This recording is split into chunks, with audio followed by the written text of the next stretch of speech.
So I was talking to my son mom the other day, and she telling me about how my son got in trouble for calling his little cousin poor. His cousin is a lot younger than him, and they was arguing, going back and forth for whatever reason. The little cousin taking some shots at him, like whatever, they talking shit, and he like, well, that's why you poor, right? And little cuz like, I ain't poor, you poor. He's like, nah, I ain't poor. I live downtown. Where you live at? You know, and I'm like, shit, bro. Like, for one, that's your cousin. For two, he's saying that in front of his mama, so you really calling your auntie poor too. You know what I'm saying? Like, which is crazy. But at the same time, even before this conversation even happened, I always had the thought and the fear of raising a kid who doesn't empathize with struggle. Mm-hmm. We don't want to raise kids. Obviously, we do everything we do so our kids don't have to grow up like us. Yeah. And go through the things that we went through. But in doing that, they might not appreciate the things that they have. They might take for granted the life that they live. They might not have any empathy for struggle. And because in the Black community, the vast majority of Black people, they do struggle. We do, you know, we still coming up in society and things like that. And a lot of us are living in inner city impoverished neighborhoods and things like that. So a lot of Black culture and how we maneuver and, you know, playing basketball on a milk crate or eating top ramen and not knowing how to swim and all that type of shit. Like a lot of our culture come from poverty. It comes from the lack of or compensating for the lack of. You know what I'm saying? So when we have kids and they don't come from those struggles and they don't experience those things, they can't emphasize with that, and they grow up and a lot of times they find themselves sitting on the outside of Black culture looking in, for one. But then for two, you don't want to have that kid who is, you know, seeing somebody, you know, on the internet who committed a crime or done something like that. Like, oh, well, why couldn't he just go to college? Or why couldn't he just do that? Yes. Because they have no idea what it's like to grow up in a hard situation. So that's what we talking about today, man. How the fuck do we raise these kids to not struggle, but also empathize and understand Black culture and the struggles that Black people go through at large? If you lazy, you waking up at fucking 3 o'clock in the afternoon and shit like that, popping bottles, you're setting the tone for everybody because you're the leader. Popping pills. That's just what comes with being a man. Popping bitch ass niggas. I don't want nobody making decisions over my life except me. Not a woman, not a judge, not an officer, not no motherfucker. When them bullets hit them up, look like son had a seizure. Run up, give it up, you know the procedure. I be sipping Jack and honey. I don't think nothing can make me feel like a man. I don't think nothing can make me not feel like a man. Chains on my collar. You can't take the benefits of being a man without the responsibilities. Give you niggas halos on God in the king. That's what we talking about today, man. Welcome back to Roses Are Dead. I'm Terry Roseland. I'm Jones. What's going on, man? What's the highs and lows for the week? Talk to me. Highs and lows for the week. Hold on, I ain't want to put that in the camera. We ain't getting paid by them. Highs and lows. We were just talking about it, making progress with my sales engineer journey. I just recorded like a micro demo to put it in my portfolio. Long story short, that's going well. I just noticed something fitness wise. I'm tapped into like another level right now. Like I just been going crazy. And it sounds like boastful, but it was a realization for me like maybe a couple days ago. Cause I just been having my head down, just going every day, just doing the same shit I've been doing. But I really, a girl we both know, she had commented on one of my videos yesterday or some shit. She was like, damn, I remember when you was only doing that for 6 reps. I'm like, damn, like, thanks for like reminding me that. And how do you know that? You was studying the clip, shorty? Damn. She a gym rat. I'm counting my reps, G, first of all. She a gym rat too. But she was like, that was dope that she kind of pointed that out. She's like, damn, you was only doing 6 reps of that. You know what I'm saying? So I see the progress. Woo, woo. And I had looked up. I'm like, damn, I'm fake strong as hell. So that was good. And shit, lows for the week. I've been in good spirits. I ain't gonna hold you. Yeah, I've been in good spirits. So I'm gonna ride that wave. You know, everything come in seasons. That ain't gonna always be the case. So I'm gonna enjoy it. I'm gonna sit in it. I'm gonna be where my feet at right now. For sure. Highs for the week for me, man. It's been a great week. I love that for us. It's been a great week, bro. Everything is just working. I've been on top of my routines and shit like that, man. Shout out to everybody in the fucking Patreon, man. Like I'm having a lot more conversations with people in the Patreon, connecting on Instagram, you know, getting to know people, sending voice messages back and forth. You know what I'm saying? Shout out to fucking Will, of course, Nate, Drika, Asa, everybody who was just on the book club.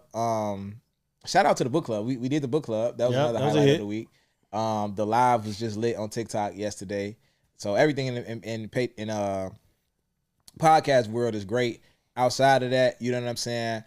It was some things that popped up with, you know, the shorties I work with, but for the most part, their grades is good. You know what I'm saying? I'm pulling up on shorties at school. Like, let me see the grades. Niggas smiling. Like, oh, let me show you this shit. It's hella C's, but like for my boy, I'm like, my nigga, like, you going crazy right now. What the fuck is you talking about? You know what I'm saying? So you gotta beat that up. Attendance is getting better, man. It's dope, bro. It's dope. You know what I'm saying? So, yeah, man. Shout out to that. Shout out to all the red pill niggas who just followed me because of that fucking spiritual word post. I can't wait till y'all find out that I'm not the nigga y'all think I am. Fuck y'all niggas. Let's pray for every nigga who never had a good woman in their life. And you know, other than that, fuck y'all niggas. Shit. Yeah, lows for the week. I had a conversation. I ain't gonna call it a low. We probably need to stop calling it lows because shit don't be. Anyway, I was having a conversation with a friend, and she was telling me that, you know, and she probably listening to this right now, but she was telling me how she was going through something, and she let me know about it, and I didn't show up for her in the way I wanted it. She wanted me to. And it was a great conversation because I related to that in a lot of different ways. And I was letting her know that, like, I don't mind showing up for you and however you need me to show up for you if I can, but I do need you to let me know what you need and not just that it's a problem. And it made me really assess, like, how different relationships work with that. Because there's some people who are close to you to the point where if you tell them it's a problem, you automatically go into fixing it mode. But there's some people who, like, you fuck with them, y'all close, but you're not close enough to know their dynamic to feel like I could, you know, I'm going to just jump in and fix it. But it's like, if you tell me what you need, I could either do it or find a way to do it. And, you know, I'm the go-to person for a lot of people. You know what I'm saying, in different ways. And I'm not saying I'm the go-to person in every part of a person's life, but I'm just somebody who, you know, motherfuckers might look at like, oh, and I'm cool with a lot of women too. So it's motherfuckers like, oh, he know how to fix shit. He know how to do that. You're known as a problem solver. So yeah, so it's like the plate is always full. Even if I didn't do shit for nobody. Like the plate is already full. So I definitely need people to tell me. But it also took me back to a place of you know, I don't have the tightest family bonds. And on Thanksgiving and Christmas is always like a tough time for me where like I usually just go to a movie or some shit and I always like it's hard not to think about that type of shit. And I remember for years everybody who knew me knew that. But when those days would come around, nobody would like invite me to their house. And I would be mad at niggas. You know what I'm saying? And I talked to my therapist about it a couple years ago.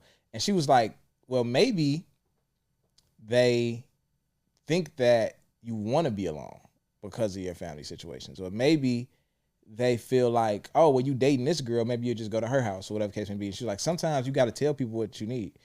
And I was in a position where like, I don't want to tell nobody. I don't want to feel like I'm intruding. I just want to feel like somebody fuck with me enough to ask me, right? And the crazy thing about that is that we pride ourselves on being strong, not needing nobody, but then we want to be mad at people for not helping us, even though we pride ourselves on not needing help. That's crazy. It's ass backwards. You know what I'm saying? And a lot of times we talk about all the time how in relationships, you should never punish somebody for an expectation that you never expressed. We do that shit in friendships a lot too. You know what I'm saying? We set this dynamic in. It's like, I look at friends I have around me, somebody like TJ. That nigga, I would never think TJ would have a money problem.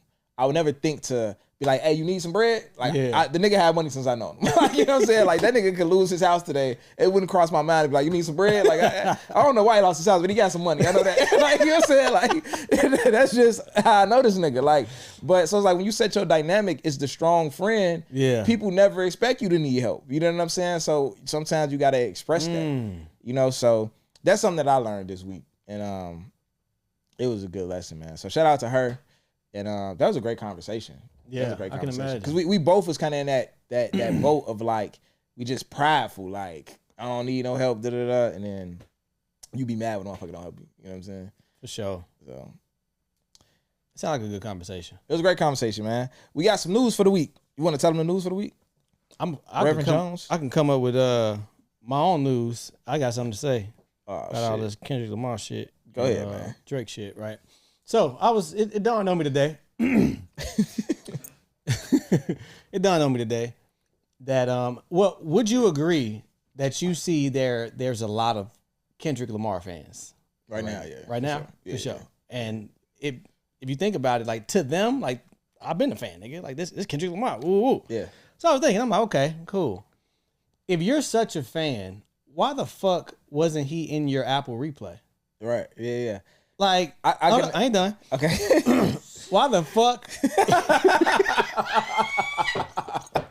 Go on. We got this is Reverend Jones talking right now. Fuck is that talking? If you such a fan of Kendrick Lamar, why he not in your top replay? Like, he not in the top 5 artists. He not in the top 5 albums. Like, if you searched him up in your shit, Kendrick Lamar got about 76 minutes of playtime in your shit, but you're such a fan. I don't like it, the people who I claim to be a fan of, and everybody can pinpoint who the fuck I listen to. Those are in my top 5. Yeah. And then one of my homies, he say, nah, bro, Kendrick ain't dropped in a few years. Woo, that song, that album just came out. If you're a fan, you're listening to the old shit. Right. Like, I'm a fan. Like, the people who in my shit, I'm not listening to new songs. I'm listening to shit that dropped in 2017. Yeah. You know what I'm saying? So, sure. Are you a Drake hater or a Kendrick fan? I don't know. Like, it's I'm a little confused by that. I'm done. I'm a Kendrick fan. Okay. Kendrick's not in my top 5. You're not a fan? I am a fan. Kendrick has... You like him? Kendrick has like 4 albums, bro, total. Okay. Listen to them bitches. I do. They're not gonna be in my top 5 though, because he only has 4 albums. Future's in my top 5. He has like 100 fucking albums. Yeah. It's like a lot of it's a lot of Future to listen to. You a fan of Future? I'm a fan of Kendrick too. No. But why are you listening to more Future than Kendrick? Bro, it's only 5 for the top 5. It's not like it's the top 20. It's the top 5, bro. It's not you know what I'm saying? This is the thing too. And I was just talking about this on Facebook the other day.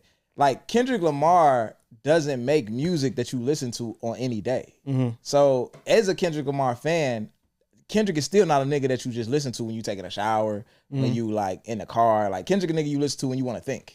What do you want to think? Like, he's an introspective rapper. He's not making a lot of vibe shit. Like, he's not making a lot of party music. I'm glad you said that. Go ahead. Kendrick is the nigga that you listen to when you want to think, right? For sure. So in 365 days, you ain't want to think for 60 minutes, nigga? Why he didn't crack the top 5, bro? Because I don't want to think more than I want to just take a shower and wash the dishes, bro. Like, what are you talking about? No, nigga. No, I'm saying, like, that ass though, Kendrick makes like niche music. I hear He's not making like a bunch of vibey shit. He just not. Like, I listen to R&B the majority of the day. Yeah.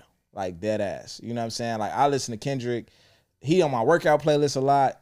And then the album I've been playing a lot. But other than that, I'm hitting that shit when I need a certain vibe. Like, it's not some shit I'm just cutting on. Like, hey, Alexa, play that. Like, nah. He's not making that type of music. He just not a popular artist. Like, he just not. He's a niche nigga. And I get that. Yeah. And he's definitely an acquired taste in music, for sure. For sure. So, like, with my thing is, with the influx of fans or fans that they say you have, it's like, where the fuck did all y'all just come from? Yeah. It's like, you know what I'm saying? That's what had me like kind of thinking. I just think that's what it is. I think, like, cause even like I was just I had shared a post from somebody. Wait, I'm sorry. I want to lose this. Yeah.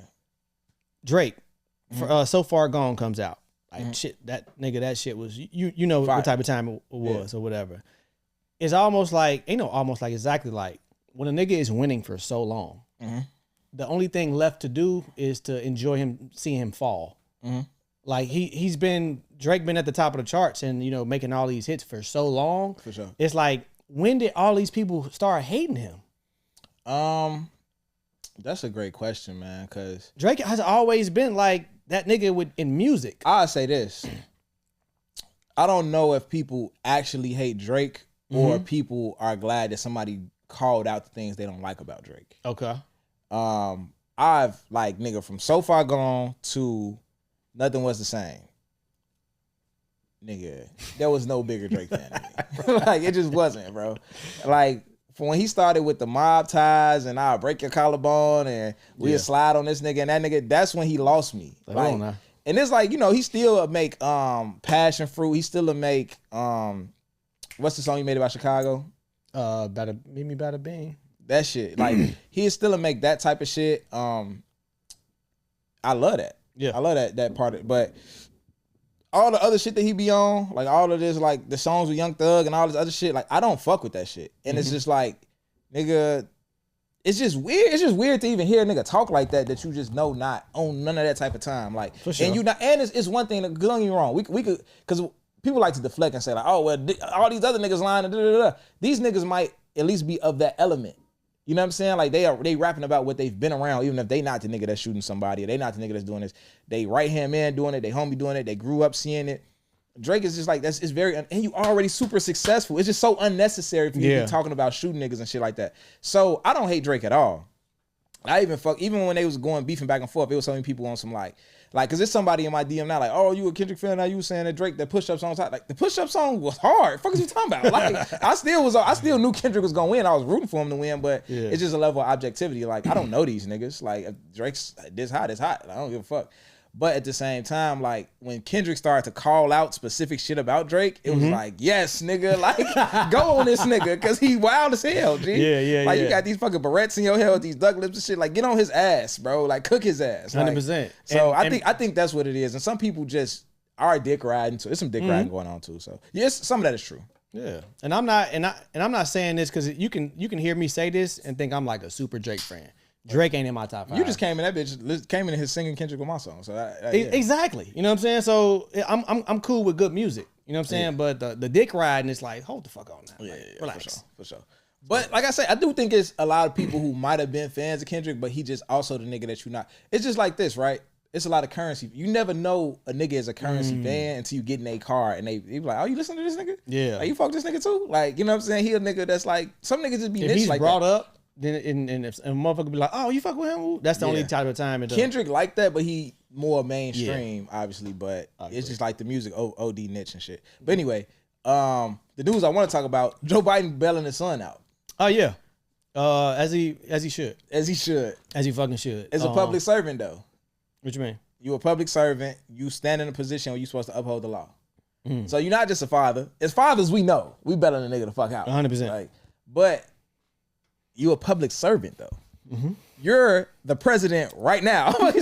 we be talking about all this Kamala and Trump shit. I think niggas forgot that Biden's still the president. Biden is actually the president right now. Like we forgot about that shit over with. We haven't even seen this nigga. Like this nigga like Wesley Snipes. Like he in the background riding it out. That nigga sick. He like, I'm tired of this shit. Fuck it. I'm gone. But he said he wouldn't bail his son out when he was. He did. You know, he did say that. But now he going against that because he said he was upholding the law, and now he like, fuck that shit. Absolutely fuck that shit. The president got felonies. The president is a criminal. I mean, you know, Trump, the president-elect. But my pushback is that you saying that you standing on, because you was calling him out for having felonies. You was just saying like, oh, this nigga a felon, we uphold the law. My son, look at my son. He fucked up too. He a man. He got to deal with the consequences of what he did. And then you like, nah, you know what? Because it was all bullshit. Think about it. I don't even want to say it's all bullshit, but when I hear what you're saying. Like he was standing on a specific thing, but when you think about it, like this your son. This is the only opportunity he has to kind of like get away from this shit. Like he could really get put the fuck up. Like your son could be gone. The nigga is in his 40s, 50s, damn near, and that could really like derail the rest of his life, type shit. And you have as his father, fuck as anything else, as his dad, you have the opportunity to clear your son's slate. Do you not? Ain't nobody perfect. You don't have grace for your son. What if Trump do some shit to get him locked back up? What if Trump coming that bitch in his first month? He ain't on nothing other than like get that nigga locked back up. Any pardons in the last 60 days are dismissed. He like, listen, fuck what China on, fuck what Russia on, fuck all that other shit. The taxes, like we need dude ass back in jail. What is he talking about? That's tough. That'd be some petty ass shit. Since we on politics, when the fuck remember Rod Blagojevich got out of jail like so low key? Yeah. Like so low key. Did Van Dyke get out of jail? The nigga who killed Laquan McDonald? I don't know. Like he only got like 88 months. That's OD. And that shit was when we first. I think one of the first episodes that I ever podcasted. What's up with them in life officers was that about killed shit. the lady in her kitchen? When I rebuke you. Are they still locked up? It was only one nigga, but I Right. think he's locked up. He's still locked up? I believe so. For sure. I Just check. believe so. There's so many niggas to keep up with. I'm surprised. Not surprised. I just don't like the fact that Zimmerman, you know what I'm saying, he's still living his life type shit. He cooler. Yeah, he bit cooler. He a legend in the white community. He ain't even white. Right. I think That's he's the Jewish. crazy thing. Nigga Mexican. Oh, what the fuck? I'm sorry, Jews. Don't ever apologize to the Jew. Let me not say that. Wow. What we on? We finna get kicked off Apple. Okay, we refocus. This is gonna be the first edit we remade. Shout out to the Jews. Ooh, I was finna do some. Is the camera on me? Don't put the camera on me. Don't put it on me. What? Oh, remember the what's the movie with dude put his teeth on the curb and Oh my God, yeah, that was fucked up. American History X. American History X? Yeah. When folks was like, No. You got the camera on him? no, he didn't get that. You got the camera on him? You did He have the camera on didn't him? get that. He didn't get that. I'm editing that shit out nah. for sure. You're wildin', brother. What the fuck is he doing right now? We gotta get off politics, man. Fuck it, let's play R. Kelly song. What is going on? Oh fuck. Nigga, we This is finna hilarious, man. cancel. Cancel. We What different, you got on Tory Bond? bro. Out. Why did he need a party before to turn my mic on? Yo, yeah, hey, they need to pardon Tory, man. Oh God, They know she lied. He didn't I don't think she lied. she a knucklehead. Man, I don't think she lied. She a thick ass knucklehead. No. I don't think she got shot in the feet, but I think he did shoot at her though. No. You don't think Kelsey shot her? Man, Nah. his fingerprints and none of that shit was on the gun. Nigga, your fingerprints ain't on a lot of guns either, motherfucker. No more cut waters. We is wildin'. Hey, oh my God, we wildin' right now. All right, man. Anyway, Oh shit. Y'all only been recording for like 10 minutes. Y'all wild as hell. how long we been This recording? is a hot 10-minute. All right, we gotta Oh, get this shit come going. on. Listen, guys. So let's talk about the steps that we need to take to ensure that our sons live better lives. First of all, or the steps that we've already taken to ensure that our sons live better lives. I remember when my son was born. One of my biggest fears. I kind of want to pause right quick. Your sons or kids? Are we going into the topic, or is this something specifically for boys? We going into the topic, but we got boys. But since we talking about like them growing up, and I feel like girls could definitely. I mean, yeah, it could benefit girls too. I just said sons because we have sons. Okay, cool. Yeah. I'm not excluding. I thought it was for the. girls. Okay, go ahead. You thought it was some boy mom shit? Yeah, you yeah, thought I was yeah. wrapping the show up? No, I thought you was, I didn't know what you were doing. I had to double check. Go ahead.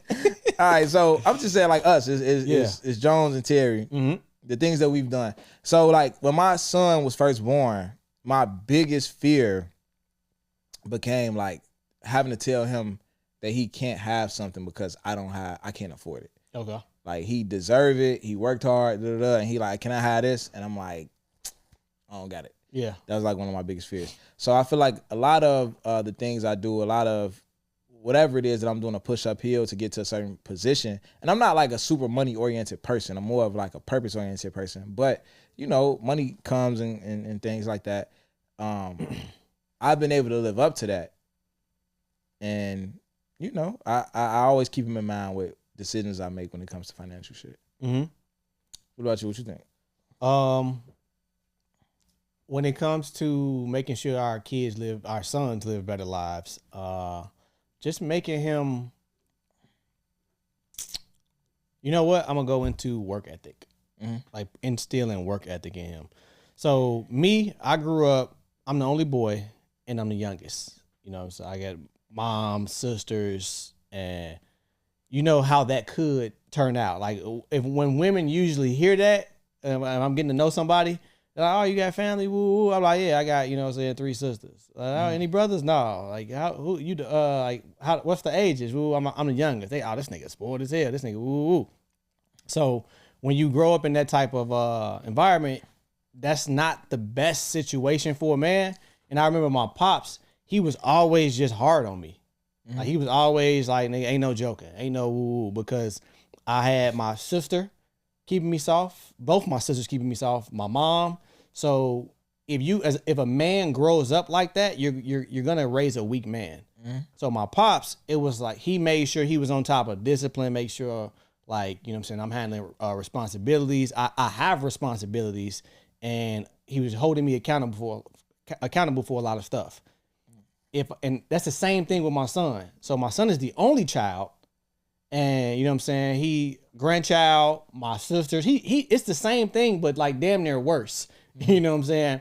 So now it's me and my pops making sure he didn't grow up like that, making sure his view on the world is not tainted on I could just have what I want, or it's sweet or whatever.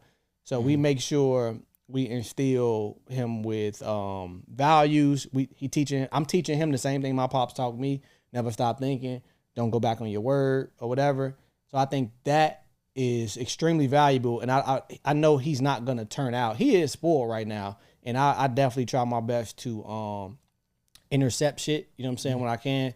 But it's also a thin line when he deserves it too. You know what I'm saying? It's like, damn, this nigga he on his shit right now, and in a village like I have, if like he on his shit, he getting shit from 5 different directions. Sister throwing him something, other sister throwing him something, my mama throwing him something. Like, you know what I'm saying? He when he ain't on this shit, somebody sneaking him some shit. You know what I'm saying? Exactly. My sister's sneaking behind my back. You know what I'm saying? Doing shit for him or whatever the case may be. And that's like, I get it, because that's not their job to discipline him. That's not their job to make sure he turns out to be a man. They just doing what they know how to do. They're women. They're nurturing. Exactly. They nurturing. That's their nature to do that type of shit.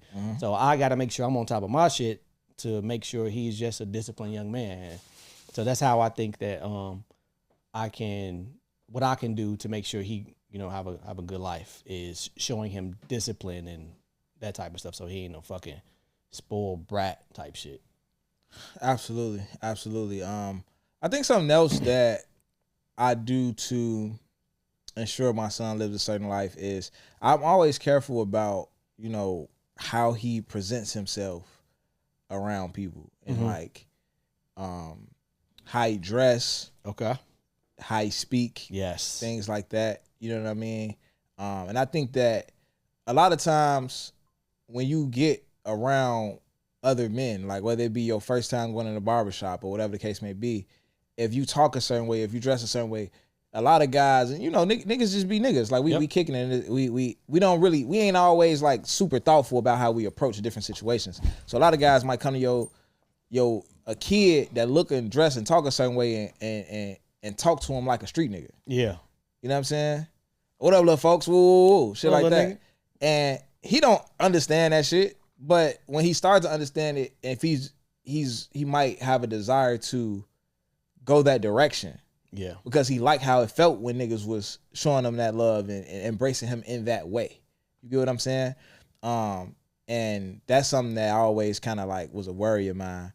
And that's only because I feel like there's a level of innocence you lose with that. You know what I'm saying? Like whatever type of guy my son is gonna be is who he gonna be, but I just want him to be a kid as long as he can be. You know what I'm saying? Before he step into whatever arena of life he want to step into. You know what I'm saying? And saying that, I think parents and, you know what I'm saying, single moms who necessarily don't know the best route, I'm trying to choose my words carefully, when kids, they kind of like throw their hands up a little too early because your kid is still being shaped and molded in situations like that. Let's just say he's not of that caliber where, you know, he's just not street or whatever the case may be, but he go around street guys and he get that love. What up, folks? You know what I'm saying? What's going on, little nigga? Ooh, blah, blah, blah. And like you said, in that moment, he felt uplifted and he felt connected, accepted, connected. When he wants to, now he's still impressionable. So to feel that again, he must feel like, okay, I need to become like how they are. Yeah. I need to probably do some of the things because he knows kids that's really like that. So he probably is gonna not manipulate, emulate certain behaviors to receive that praise and introduction again, so he can get that same feeling. And like if you're not aware of that, you know what I'm saying, you can easily just, it can just fall by the wayside. Because how many? It's a ton of niggas out here that's like probably in the streets or of that culture, but you wasn't like that. You know what I'm saying? You got it impressed upon to take that route, and luckily for me, like I could have been impressed upon to take that route, but my dad was there for course correction. Yeah, you know what I'm saying? Like, nigga, you ain't a part of none of that shit. You know what I'm saying? Like I that was who I wanted to be like, and that's where my fear came from and all that type of shit. So for sure. So this is how do we teach our kids to appreciate the advantages they have, but also not take them for granted? So my son telling his cousin that he's poor because he live in the hood. And it's crazy because, nigga, you live in the hood when you with me. You know what I'm saying? Like, nigga, your mama live downtown. And it's crazy because I'm like, bro, first of all, you don't got money. We good. Like, you know what I'm saying? Me and your mama good. And it's like you're fortunate to have parents who, you know what I'm saying, like, made good decisions and you know what I'm saying, are doing decent in life. Like, that's a blessing that you have that. You didn't work for to be calling somebody else poor as if like you've accomplished something. You have anything that lifts you above this person. Like, you didn't do anything. You got lucky. You know what I'm saying? Like, and it's important to make him realize that. But it's like, how do you want somebody to appreciate where they are, what they have, but also just like not take it for granted. You know what I'm saying? I remember a time Trey has a unique situation, right? And it's a very good one. So from the time he can start going to school up until about 4th grade, he was in the city. You know what I'm saying? He was in the city going to school in public schools, and you know what I'm saying? We grew up in public schools, you know the type of kids, you know what I'm saying? It's wild in public schools or whatever. So it was rough for him because he like internally he's not like that. He grew up in a soft environment. He grew up in a love environment. He didn't grow up on survival. He ain't got to think certain ways. Yeah. So when you come up in a house full of love and you go to the jungle, which is fucking school, and you around kids who not growing up like you, they got a lot more edge in them. Yeah. They got a lot more, you know what I'm saying, grit or whatever. And so that was messing with him or whatever. But he came to live with me, and he been in the burbs, you know what I'm saying, for since then, 4th and he in 8th grade now. So he understands, he knows that world, you know what I'm saying, but now he's in a better situation. So I didn't necessarily deal with too much of him not knowing where he comes from and not being empathetic and being tone deaf to certain situations. Now I did one time catch him, he was on the phone, and they was going back and forth in the group chat on the FaceTime or whatever, and I think I heard him say some shit like I think your daddy ain't even around. Ooh. That shit crazy. I'm like, get up, hang that shit up. I had to have a conversation with him about it. Granted, you know what I'm saying, he was losing the argument, so he had to, you know, go low. He went low, but I had a conversation with him about that. Like, that wasn't that kid's choice. You know what I'm saying? The kid didn't decide that. Like, you're very privileged to have me as your dad. Like, no, seriously. You know what I'm saying? Absolutely. Yeah. You know what I'm saying? So I had to course correct him in that way, but I would say he's pretty balanced right now, but it was some course correction. I got another example, but yeah. Yeah, and this is a conversation to have as well with kids. It's like, you got to be you regardless of who else somebody is being at the moment. Like, if you're not a vile person or somebody who wants to, you know, like throw low blows and shit like that, like, you got to be that person regardless of what somebody else is doing. Like, you don't match, like, that matching energy shit is that's not what we do. Yeah. You know what I'm saying? Like, you got to do what make you special. Even when it comes to, like, I ain't gonna go on that type of tangent. But nah, like that's something that's important to me. I was watching the Charleston White interview where he said he was talking about kids raised on love and survival. And he was you seen that? And he was talking about how, you know, you send a kid who raised on love to public school, whatever, he might get into a fight with a kid who raised on survival. he don't stand a chance. He's not gonna win. And he was like, that kid who raised on survival got big brothers that's beating him up at the crib, fucking with him, making him do push-ups and shit. His mama at the crib, grandma at the crib, whooping his ass. He getting actually abused, which is like normal. Yep. You know what I'm saying? And a lot of our coaching, and I ain't talking about a regular whooping. Right. But the type of shit that some of us used to deal with was like extra. You know what I'm saying? Where you got that uncle that's punch you in your chest over hard, you 5 years old, whether you got, you know what I'm saying, motherfucker, you getting your ass whooped with extension cords and shit like that. And you fighting Shorty. Shorty raised on love ain't never even been hit this hard before. Exactly. That's what he was. He like, this nigga ain't even been hit this hard before. So he can't even, withstand what's the storm that's even coming his way. And that's the reality of it. Now, we want our kids to be able to do this impossible thing. Mm-hmm. Right? We want our kids, it's the perfect example. How we want our kids is how women want they man. She want him to be from the hood but not of the hood. Shoot a nigga but not go to jail. Beat a nigga but not, you know what I'm saying? You know the example. And you want the duality of the street shit and a reform. The perfect example is fucking a Ghost. Yeah. Women like the idea. Like, that's why Ghost is so popular. He's like that, but he's also cleaned up in corporate or whatever. And that type of man is almost in the sense of how we want our kids is to be, this type of shit, but still be on the right path. And it's not fair. The example I was going to use was like so far off. I'm still going to say it.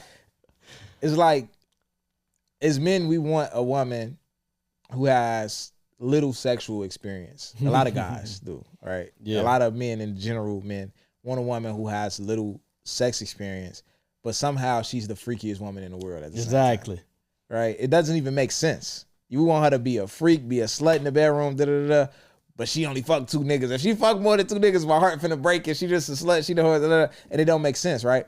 We want our sons to have a certain amount of dog in them and be certain types of men, hustlers, you know what I'm saying? Very resilient, independent, dependable guys, but we know what made us that way. Exactly. And we don't want our kids to experience none of that, but somehow turn out the same way. And it kind of don't make sense. And that's kind of what we want to explore in this conversation. Is like, how do you help guide your kid to that without the experiences? It's very difficult. I saw a clip this week. It was Tank the boxer. Yeah. So, in this clip, he was talking to it was interview style, and he said, like, yeah, I don't want to box no more. That's why I'm tired of boxing. And he mentioned I want to go to therapy. Yeah. He said, I don't want to box no more. He said, I also want to go to therapy. He said, but I'm scared to go to therapy because if I get fixed, I'm going to lose the fire and aggression that makes me who I am in the ring. For sure. Like, if I go get healed, I'm going to lose the fire that's needed to be who I am. Empathy. Empathy. If you become an empathetic person, when you see you get soft. That man hurt, because Tank, I talk a lot of shit about Tank, not, where he pick up his opponents and shit like that. But Tank is one of the niggas who absolutely, if he gets you hurt, he getting you the fuck out of there. It's like a Same shark with round. blood. Yeah, it's like, he one of them niggas who, he not worried about, because a lot of boxers, they get a nigga hurt and they like, all right, he still could pop me. Yeah. Let me approach with caution. Tank not doing none of that. Like, he get you hurt, he's on your ass. But at the same time, as somebody who boxed younger and still spar and shit like that, you can't have a level of empathy because you finna hurt this nigga. Yeah. You trying to put this nigga to sleep. Like, you know what it feel like to get hit as a boxer. You know what it feel like when your neck turned too far to the left. You know, or the right. You know what it feel like when your brain rocking back and forth inside your skull. Like, that shit, it feel different. It's not normal. Feel like you got in a car crash or some shit. And you know you finna do that to this nigga. Yeah. And you know you got to go to the ref tell you to stop. And if you don't go to the ref tell you to stop, and this nigga could fire off on you, or this nigga make it out the round and he win. So if that nigga like dazed a little bit, ain't no empathy. Finish him. You finna finish this nigga. Like, this nigga might not be able to talk when he 40. Like, you know what I'm saying? But you can't get no fuck. So I feel him on that. But go ahead though. I'm sorry. No, that was that. I was just bringing up that clip that how like with the Charles and White growing up in the survival, it's a certain thing that's inside of you. It makes you a certain way. It makes you a certain type way. of man, and My it's son, useful at times. Yeah, my son, he don't have that like that type of dog in him. You know what I'm saying? And I've been instilling in him, trying to put some type of aggression in him, I stopped taking the aggression route, and I just wanted to make him have a sense of pride. If you got a sense of pride about yourself, you'll finish certain things. You'll go the extra mile type shit versus let me make him tough. Like, no, let me make him proud of himself. Let me make him look at things. Let me make him see things that whatever he touches, he want to do his best at versus putting a false sense of aggression in him. For sure. I definitely think assertiveness is better than aggression. I definitely think the way you see yourself and seeing yourself as a winner, seeing yourself, like, you can be competitive without having those, you know what I'm saying? And competitiveness translates into every form of life. Like, whether you want to be a great athlete, whether you want to be the top businessman, whether you want to get the promotion over everybody, shit, whether you want to have a gambling addiction, like whatever type of nigga gonna be, a competitive translates to a lot of parts of life, but it just makes you want to be the best. Yeah. You know what I'm saying? And it's pros and cons to that, but that's what competitiveness does, and that can put a dog in you as well. So the street's not necessarily necessary. I do think assertiveness is better than aggressiveness, and it could look the same in a lot of cases, but it's not always the same because aggressiveness can go bad in a lot of situations as well. It's funny to say the topic. Somebody reached out to me today. This lady I know, met her damn near 10 years ago. She called me out the blue. She messaged me on Instagram and said call her. It was about some business shit. But in the conversation, it's crazy this happened. In the conversation, we was catching up, and she got 2 sons, and they 10. And she literally said to me today, she was like, yeah, and then my boys, you know, they've been out here in Indiana. You know, she grew up in the city. You know, she grew up in the hood or whatever. She said, my boys are so green. She said, they don't know shit. They don't know rap. They don't know this or that. She's like, it be irritating me sometimes, but you know what I'm saying? But this just the life that we provided for them or whatever. Yeah. And those are kids that's gonna be outside of black culture. Yeah, you know what I'm saying? They're not gonna have no sense of probably gonna dang white girls and shit like that. Exactly. I didn't want to say that to her, but that was definitely that definitely crossed my mind. Yeah, you know what I'm saying? And I feel like black women, that type of kid or that type of man, they typically do go for white women because the cultural difference. Yeah, yeah. And it's crazy because, like, even when me being in a frat, right? First of all, shout out to today is my anniversary, my crossing anniversary. Oh, yeah? Yeah, we 9 years in today. So let's go. Shout out to the Noops. Shout out to my line, KS Construction, you know what I'm saying? Like, shout out to my boys, man. But yeah, I got, like, being in a frat and shit like that, I have frat brothers and shit from different backgrounds. That's the intriguing thing about it is that, like, everybody's not from the hood. Yeah. I got a frat brother who has a father who's a doctor, his mama's a lawyer. I got a frat brother who, you know, I got some of them who just figured it out. You know what I'm saying? They got it together. They living great lives and things like that. And it's like, damn, that's the type of, you know, upbringing. Like, you know, you get to see different people with different upbringings and different results. And you can say, like, damn, this is the life where I want to provide for my son. And you looking at your homie like that, though. You know what I'm saying? Like, damn, like the way he came up, what he saw coming up, that's how you want your kids to grow up and things like that. I was talking to one of my homies, and I'm skipping around a little bit with the topic, but I was talking to one of my homies recently, and we were talking about his son. We were talking about the same topic, right? And he was saying how he hates that his son takes so much for granted. And he was like, when I was a kid, you know, it was like we was excited when we got food. Yeah. Like to go grocery shopping and my parents come home, not like just food he was like, you know, niggas ate every day. We weren't starving. But when they grocery shopped and bought a lot of shit home, it was an excitement. And it's like you was happy to have whatever was being cooked. And he was like, now, like, I live in a situation with my kids. It's like, nigga, I don't want to eat that. Like, no, I don't want that. I'm cool. Matter of fact, I ain't even eat tonight. Like, you know what I'm saying? Like, I'm gonna go to sleep. He was like, he hated it. And I was like, damn, like, I get that. But at the same time, you got to realize that how you grew up, not normal. You shouldn't want your kid to be excited to have food. Yeah. That's not normal. Come on. You get what I'm saying? So, like, sometimes we grow up so hard that that's our normal, and we want our kids to be appreciative of shit that they shouldn't be appreciative of, because that shit is like normal human basic needs. But we want them to be excited to eat today. You know what I'm saying? So it's like it could get to the point. So we got to understand it's a balance. You feel me? It's a balance of like, and don't get me wrong, his kids are very well off. Yeah. So that was just a part of what he was saying, but his kids are very well off in general. He's doing great in life, and his kids are just living a whole different life that he didn't live. And it's crazy when you do it in one generation because there's no build up. It's just like, nigga, I was just fucked up 10 years ago. And your life is phenomenal. Like, you know what I'm saying? So it's like, trying to be hard on him like, damn, nigga, like, what you mean you don't want this? Like, do you think it's possible that a parent who's providing a better life for their child can resent their child for that better life? It's possible. Yeah. It's possible. That's tough. Sorry. It's possible. That shit tough. But so I want to talk about some things that we can do. I think one thing that we can do to make our kids more empathetic about Black culture and the Black experience is to educate them on systematic oppression. Okay. And the reason why I think that's important, because if you don't understand systematic oppression, you look at everybody as an isolated incident, and you end up becoming like a Black white supremacist.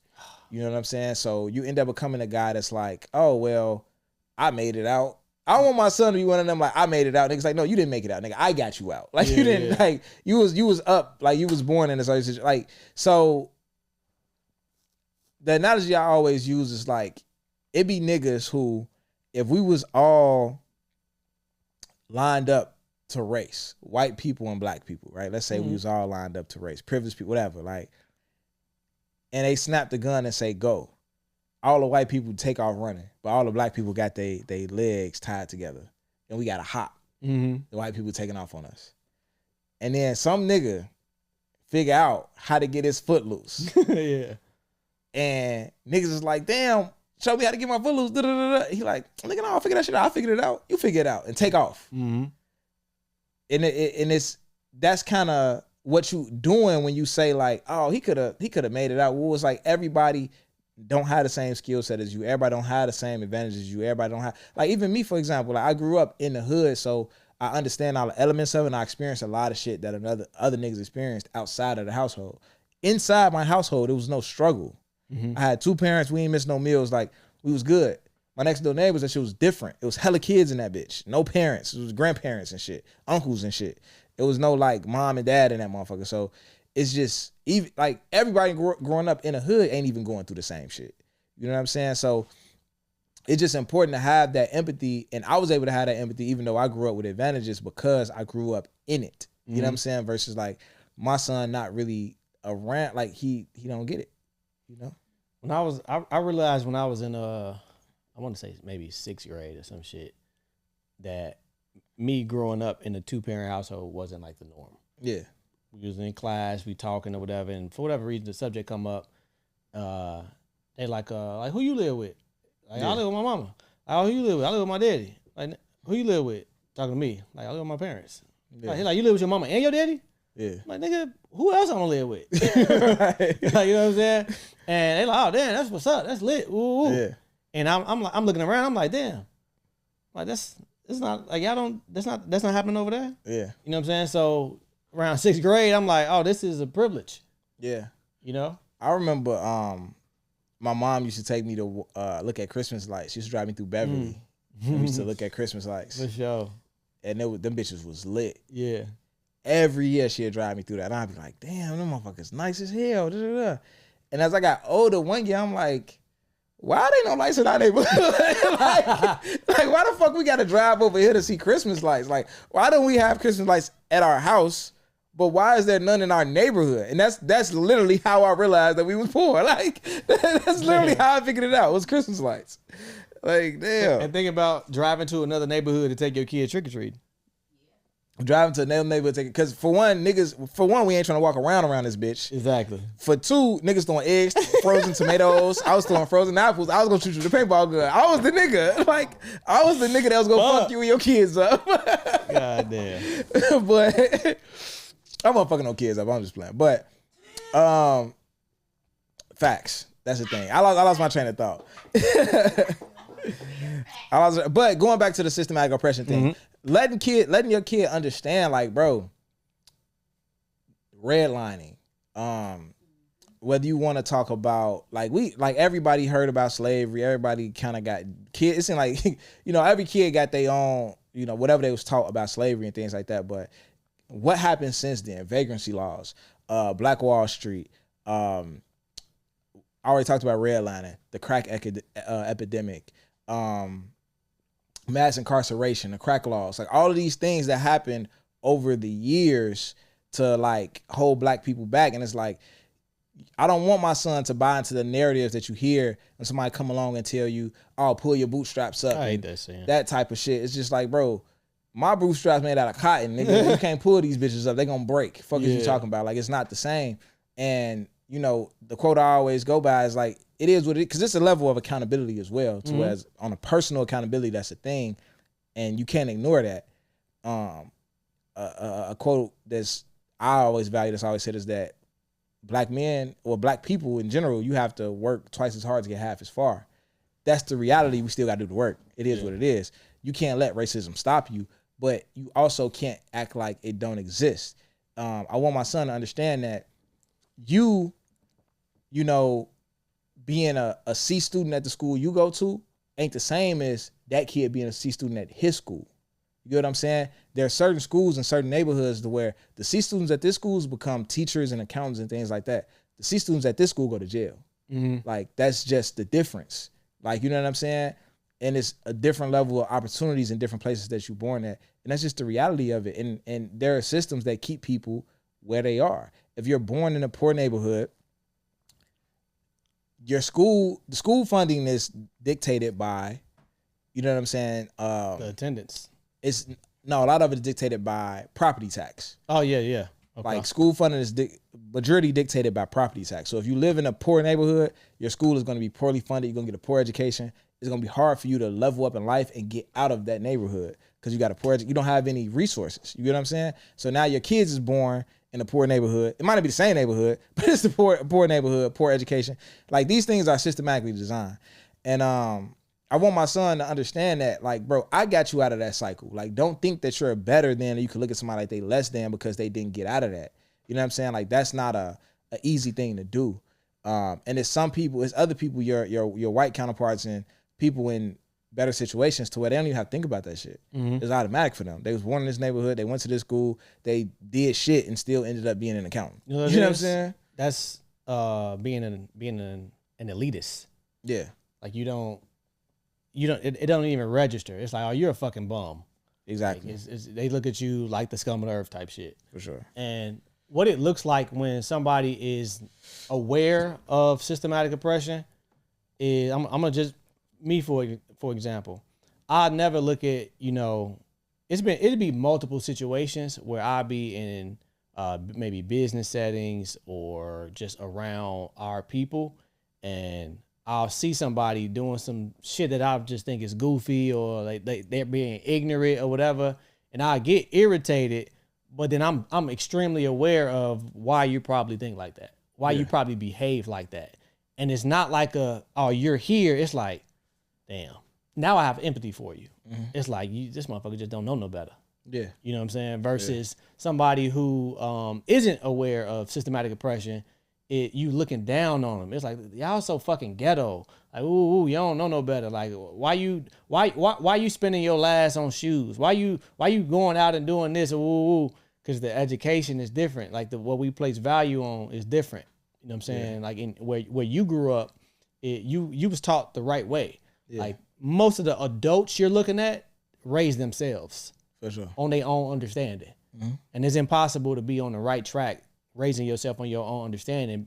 And when you're doing that, you're doing it off your environment. You're doing it off based off what you see. You can't be what you can't see. I can't be financially responsible if nobody around me is financially responsible. I don't even know what that is. I don't even know. Like, that don't even make sense. What is that? What are you talking about? Yeah. Like, the J's came out. I'm grabbing them.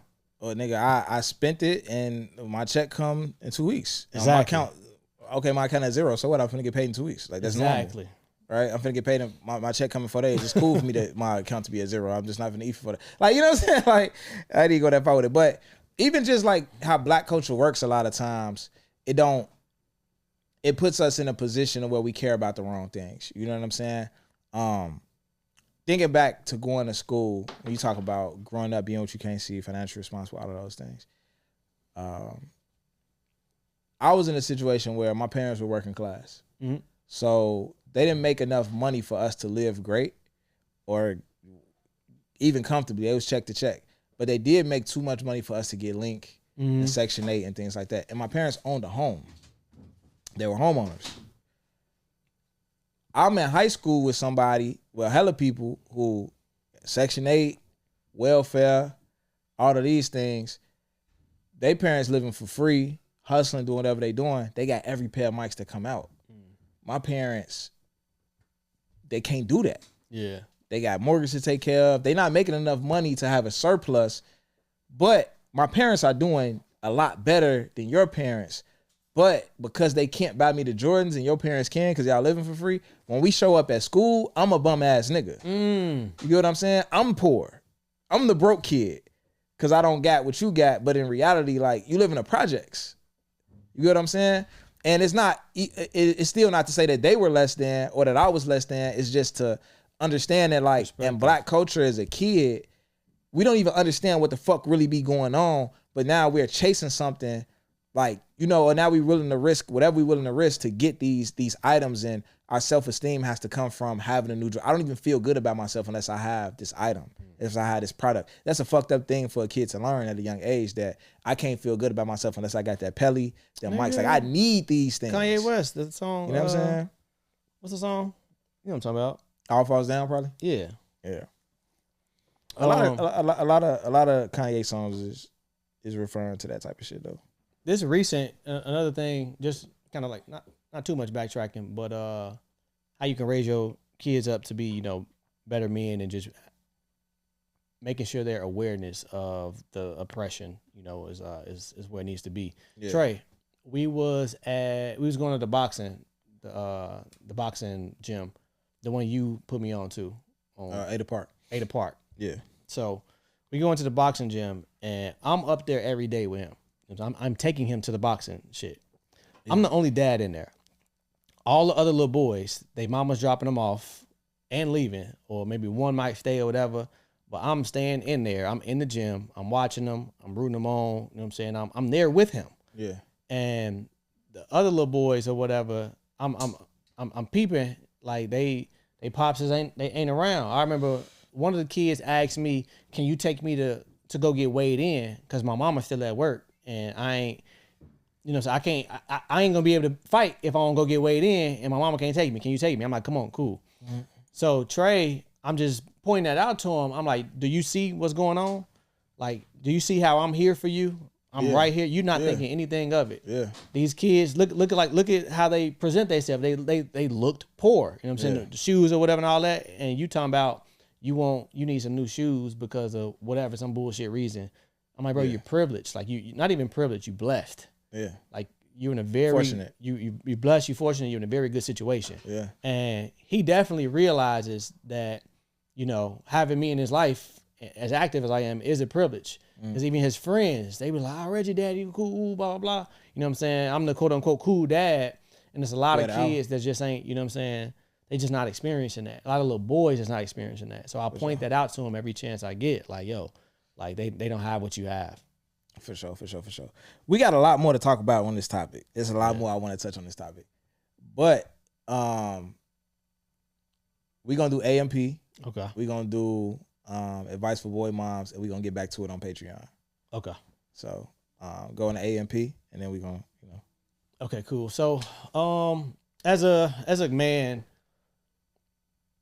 when you think about success, I feel like the amount of success you're going to have is going to correlate with how much stress you can handle. Mm-hmm. Like, absolutely. If you the type of guy that, you know what I'm saying, if you're in a stressful situation, and when I say fold, it don't have to be dramatic. Like, you just cave up. You just, you know what I'm saying, you take a season off because you're feeling stressful or whatever. And it's you know, you just kind of like dip off or whatever. I need to get myself together. Like, you can't really handle that much stress. The more stress that you can handle, the more success that you can handle. If you need to dip off, or if you need to stop working, every time you feel resistance, it's going to take you so much longer to get to where you're going. You know what I'm saying? If you can handle stress, if you can hold the weight, if you can just thug out those seasons where shit is tough and you still doing what you're supposed to do every single day while you're feeling the way you're feeling, you're the type of man that can handle success. You're the type of man that can achieve great things.